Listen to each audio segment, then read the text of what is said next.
Vote केमा? Vote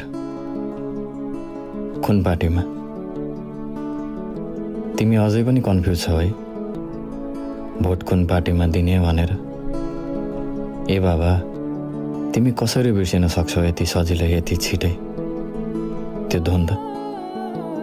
एउटा आमाले आफ्नो सन्तान गुमाएको छ, एउटा परिवारले आफ्नो जड गुमाएको छ, एउटा बाउ टुहुरो भएको छ।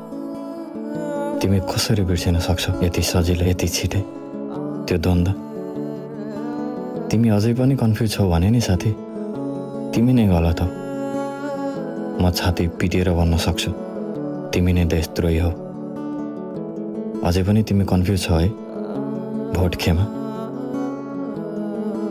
साथी, यसपालि भोट हाम्रोलाई होइन राम्रोलाई हाल। तिम्रो एउटा भोटले देश परिवर्तन हुन सक्छ, देश बन्न पनि सक्छ। यसपालि नसोची भोट राम्रोलाई हाल, हाम्रोलाई होइन। देश आफै भन्छ।